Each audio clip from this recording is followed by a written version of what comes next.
So now what we're going to do is we're going to take a look at the Frank-Starling principle. The Frank-Starling principle is going to take the dynamics of the muscle contraction and look at the kinematics of the overall heart function as relates to these dynamics.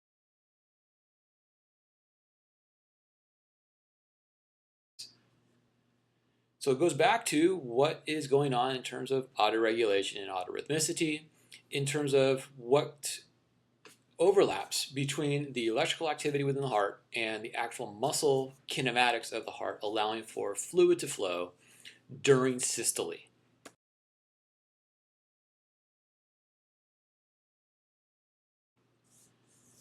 This goes back to what are the heart functions in terms of regulations and control. And remember, we're going to have the double action. So remember, it's a 4-valve pump, double cycle, where we have the atrial cycle and the ventricle cycle happening independent of each other in a coordinated fashion so that both are unable to contract at the same time.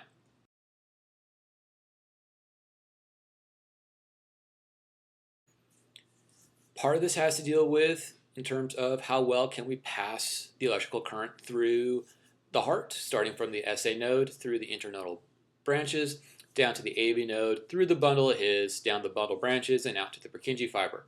So any change in the myocardium, any change in the gross anatomy of the heart is going to change the way in which the pathway is able to conduct and the speed at which the pathway is able to conduct.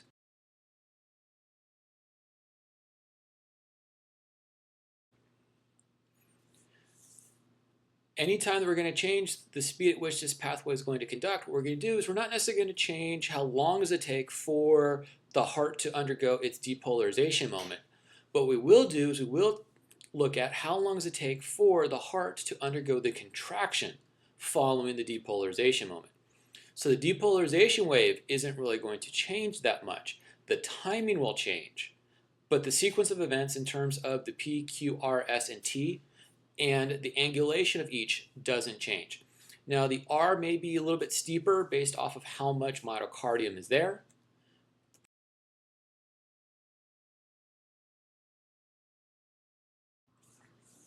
And then when we look at the way in which this overlays into the contraction cycle, what we end up getting is we end up getting a prolonged cardiac contraction. This prolonged cardiac contraction is what changes the rhythmic control within the heart, allowing for the heart that is quote-unquote fitter, more used, to be more efficient, able to produce more volume movement per contraction without having more muscle there to contract.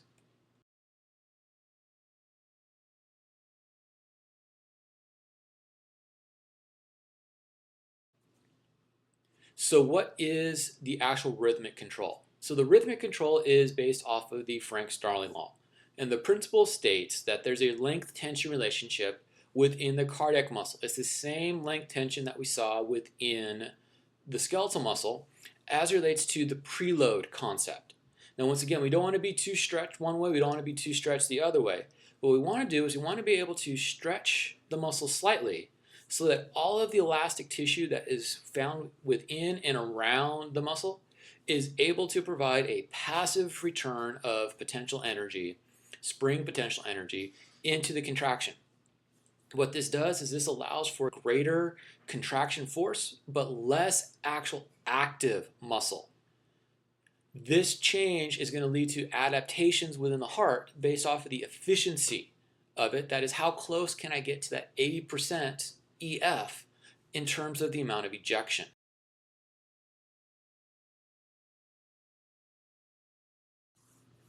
So what the Frank-Starling law basically tells us is that if I'm able to stretch the heart before the contraction wave takes place, I get a greater contraction force coming out of the heart without actually needing more muscle function within the contraction. Meaning that the more fill I get, the greater the contraction strength. The less fill I get, I'm still going to have a great contraction strength, but instead of it coming from a passive return, the return of elastic potential energy, it's now coming from the contraction of the muscle. Chronically, this leads to adaptations that relate to heart rate and stroke volume modifications, and can chronically lead to either greater volume of the left ventricle or greater muscle within the left ventricle. Now, the adaptation that was discussed within the article in terms of heart anatomy and activity relate to this factor here in terms of the anatomy of the heart is going to change. Once again, structure changes to function and function changes to structure.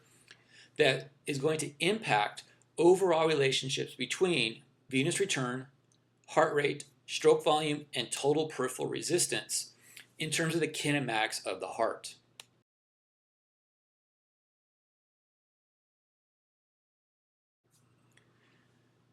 The impact of the Frank-Starling relationship is based off the interaction between in-systolic volume, in-diastolic volume, venous return, total peripheral resistance, and total blood volume. Where if I'm allowing the heart muscle to stretch to the point of quote-unquote tearing, I get an increased force of contraction. This is due to passive return, not muscle force. What it does is it changes the ejection fraction so as to compensate for the changing in diastolic volume. This leads to increased ventricle volume.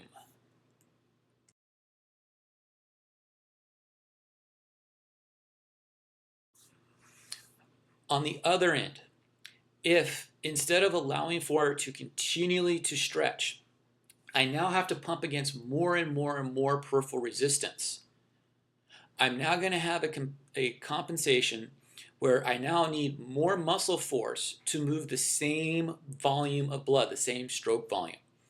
This change in between in diastolic volume and in systolic volume, the change of stroke volume, reduces the ejection fraction. This leads to continual hypertrophication of the myocardium. Because there's only so much anatomical volume that the heart can take within the mediastinum, this leads to a decreased overall ventricular volume of the heart because the myocardium becomes much broader relative to its resting state.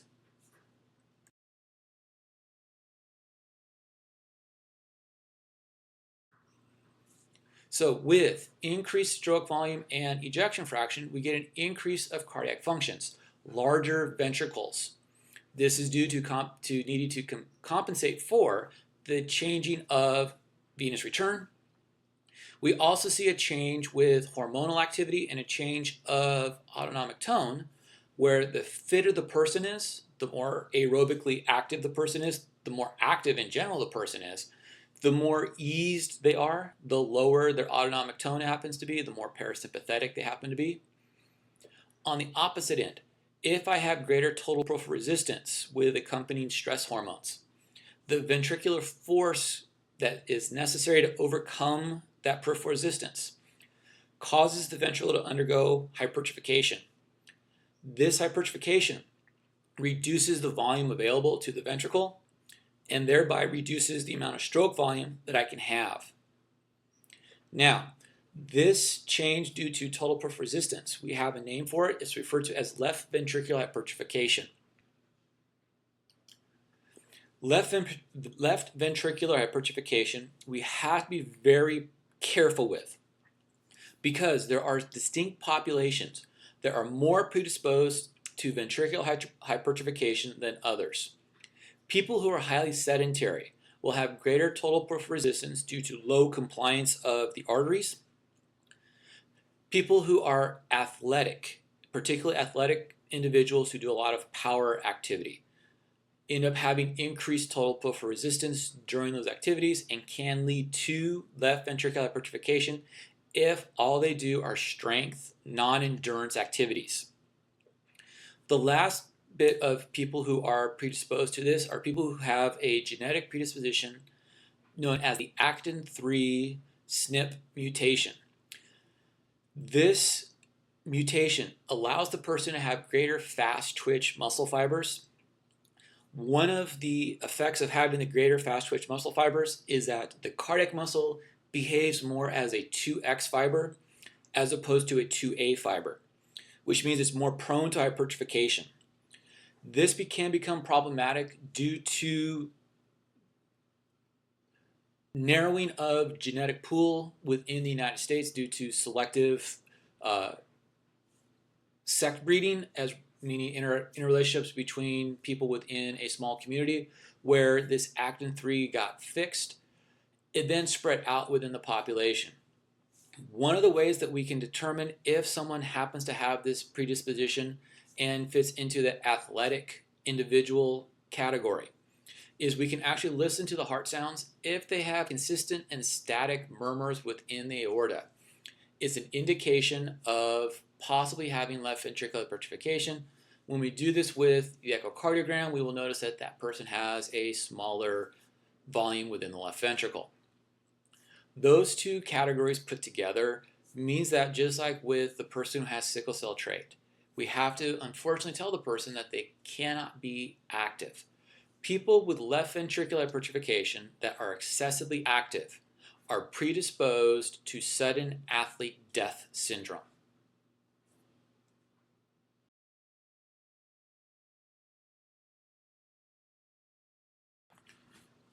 So what are some of the norms that we'll see within the heart function? So we have to remember that norm isn't always normal. What we're talking about is where people fit within the bell curve. But the values that we're going to look at, or that we can look at, are things like heart rate, stroke volume, cardiac output, ejection fraction, and then the values and pressures within systole, contraction, and diastole, relaxation. Now, the systole and diastole that we usually talk about as it relates to norms of heart function is the ventricle, not the atria, because we can peripherally measure these ventricular changes. We can use stroke volume, cardiac output, and ejection fraction as a determinant of overall heart health. And remember that heart rate is going to change as it relates to changes within stroke volume in order to maintain a stable cardiac output. With that cardiac output changing based off of what's referred to as cardiac shift and cardiac drift.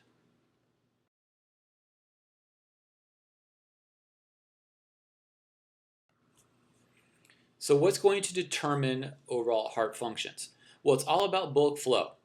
It's all about the entirety of the fluid moving from a high pressure to a low pressure, and then the energetics taking place within the heart. That is, how well can I depolarize and contract, in which we're able to utilize the pressure reservoirs within the arteries due to arterial compliance to propel the blood through the body in the vessels to the venal side, which will collect the blood, forming the fluid reservoir, where we have 2/3 of the blood found within the veins and 1/3 of the blood found within the arteries at any point of time.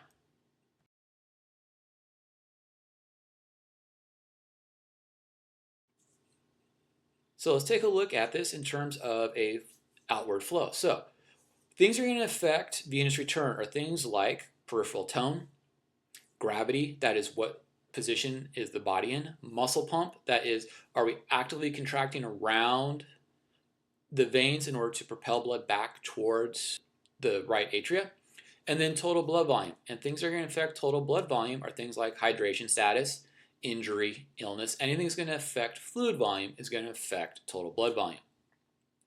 All of those is going to change the volume load on the heart. Based on the volume load of the heart, we're going to undergo a Frank-Starling law implication in terms of how much I'm going to allow the heart to stretch, the elastic return onto the contraction. If I combine this with the autonomic tone setting peripheral resistance and the energy for contraction, that is, how likely am I to depolarize, I am now able to contract the heart based off of the pressures within the heart. Now the thing is that the heart has to contract so that the ventricle is contracting in such a way that it's going to be able to overcome the peripheral resistance in the aorta, which we refer to as aortic compliance. This is going to establish ejection pressure.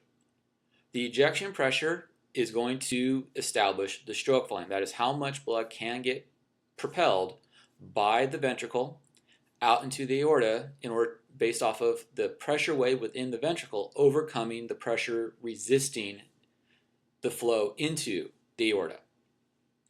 The difference between the pressures and the stroke volume is going to dictate my ejection fraction, where if I have high total peripheral resistance, I'm going to have low compliance, which means I'm going to have high pressure, which means I have a low ejection fraction.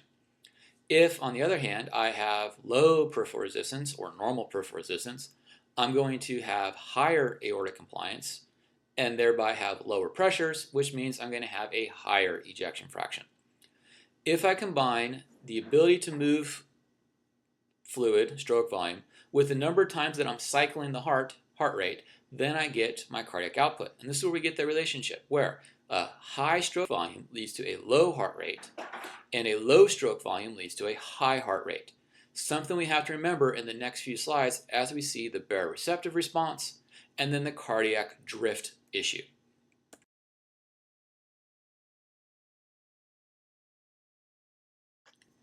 So, baroreceptive response. If pressure is too low, I get a signal from baroreceptors within the aortic arch as well as the carotid sinus, where pressure being too low leads to a signal of leads to a vasoconstrictive response.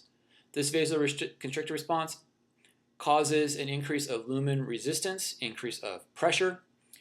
This increase of pressure diminishes venous return.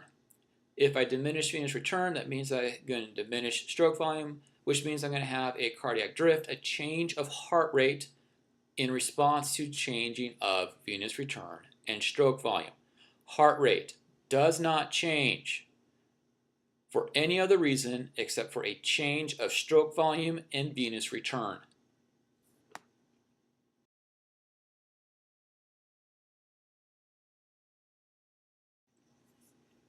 On the other end, if pressure is too high, I get a vasodilatory signal coming out from the hypothalamus, which leads to a reduction of lumen resistance. This reduction of lumen resistance leads to a reduction of blood pressure. This reduction of blood pressure leads to a reduction of venous return, which leads to a reduction of stroke volume, which leads to an increase of heart rate. This too high signal is why we never take peripheral pulses on the carotid artery when people are active, or for people who have hypertensive issues, or people who are elderly. Because what it's going to do is it's going to cause one side of the baroreceptive reflex. The baroreceptive reflex of having pressure that is too low. This is what will cause somebody to pass out if they stand up too quickly from a supine position.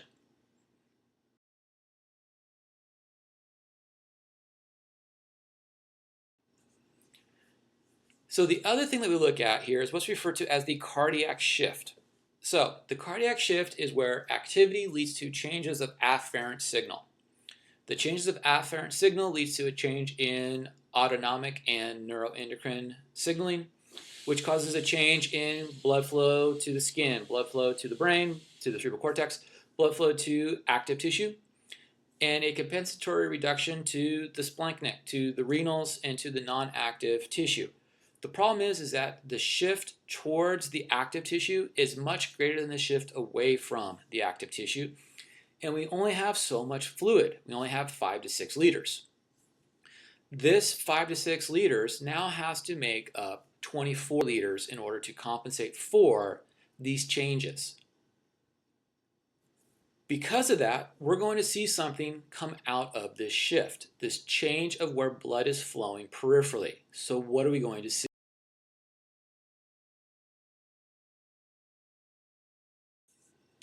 We're going to see the cardiac drift. The cardiac drift is the change that takes place due to a change of peripheral cardiodynamics leading to a change of venous return. The change of venous return leads to a change of stroke volume. The change of stroke volume leads to a change of heart rate. This is the reason why heart rate increases during activity. Once the changes within venous return and stroke volume stabilize to the point where everything is being met in a homeostatic state, heart rate becomes what's referred to as steady.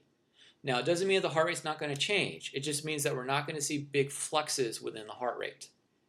The more fit the individual, the faster we see the rise of heart rate and the stabilization of heart rate, the less fit the person is. The more prolonged the rise of heart rate will be relative to the fit person.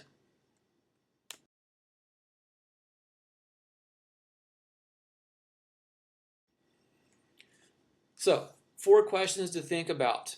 What factors can we use to evaluate the quote-unquote health of the heart? What is the relationship between heart rate, stroke volume, and cardiac output, mathematically speaking? What is the physiological principle that describes the relationship between stroke volume, venous return, total peripheral resistance, and heart rate? And then what is the relationship that we see between the amount of venous return and the amount of stroke volume? So please pause at this point in time and attempt to reflect on these 4 questions and see what you can and cannot answer.